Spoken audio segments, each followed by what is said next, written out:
Welcome to Investing Confidential. As you can see, I'm not in my normal office. I'm on the road, taking Investing Confidential down to Chile this week. But I digress. Let me get into what's really going on. Unless you're living under a rock, you're hearing the cries from the government and financial gurus to bail out this Silicon Valley Bank, saying it could threaten the financial system. Monday, and they're also saying that Monday could be a disaster, which is tomorrow. This is a load of crap, guys. Okay, as far as I'm concerned, this thing needs to go down in flames.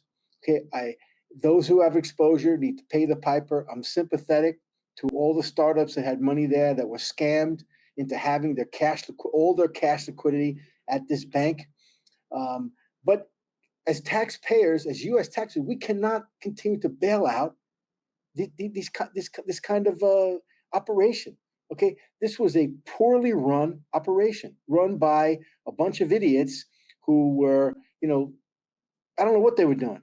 I'm going to go into a second, but this is crap. Okay, Silicon Valley Bank collapse is not a risk to the system. Okay, money center banks like Citibank, J.P. Morgan, these banks are very well capitalized and did not partake in any of this nonsense that SVP did. Okay, and it was absolute nonsense. Okay, banks like Citibank, JP, they can offer higher rates on CDs. They can bring in a lot of cash, and they're probably going to bring in a lot of cash. So this call of bail out the system is crap. Okay, Silicon Valley Bank was part of an old boy network. Okay, the bank operated for years like a regular bank, catering to startups. They offered services. They were based over there in Silicon Valley, and just basic service bank. But all of a sudden, as you can see here, deposits exploded, especially in 2001, when all these VCs took in loads of cash from pension funds, et cetera. Your money, okay? Pension funds, Blackstone, all these people manage your money. Okay, it's your money that was given to these VCs in the old boy network. Okay, they were drunk with, so Silicon Valley was drunk with cash. And what did they do? They decided to get funny. Okay, they started to use the cash to invest in illiquid. Again, these are deposits, folks. Investing in illiquid startups. They were taking this money and buying 10-year government treasuries at a little over 125 basis points to try to juice up yields. Okay, this is a joke. Okay, financing demand deposits with 10-year bonds. This is insane, and they didn't have to do it because the old boy network.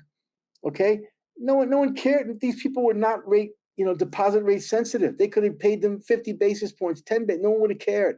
It was all about putting money with your buddies, okay? And now, all of a sudden, inflation, rate rises, start to crush the bond portfolio, just like it did in the UK pension. I mentioned this the last video, UK pensions. I told you back in October, the canary in a coal mine, and now we're seeing more of this, okay? And it's not going to end. Okay, it was a stupid trade. It's not going to end. Borrowing short term, which essentially for a bank is in the form of demand deposits and financing, investing those demand deposits in illiquid assets and long-dated bonds. This is Bear Stearns and Lehman all over again. This is insanity. No one learned a lesson because we bailed out these banks. We should not be bailing any more banks out. I'm sorry. Now look, I feel bad for these unsuspecting tech firms who put money with HR, cash managers, and they deposit the money at Silicon Valley Bank. This is called the old boy network. You deposit money with me and we'll give you more business. This has been going on for years in Silicon Valley. Okay, just like VC invests a company, and what does the VC do to give traction? He makes all their portfolio companies buy the product, get the product of that startup. And all of a sudden, the startup has a lot of traction. No, it's smoke and mirrors, guys. VC is smoke and mirrors. I'm probably never going to raise another money from a VC ever watches this, but I don't really care. Okay, but now what? Now, I don't know what's going to happen, but I know what should happen. Okay, let it collapse. Let the others collapse.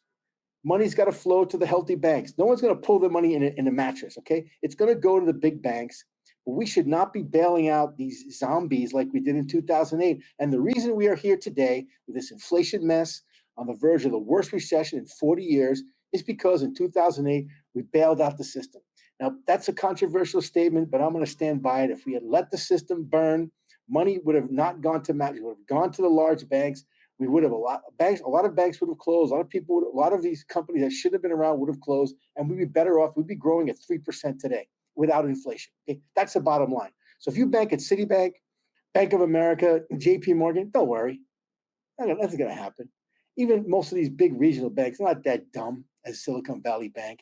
But if you're worried, just make sure you have 250,000 or less, and whatever you have over, go in the money market fund. Money market fund is considered security and is protected. Okay, if you invest in a bank CD or bank deposits, that's a problem.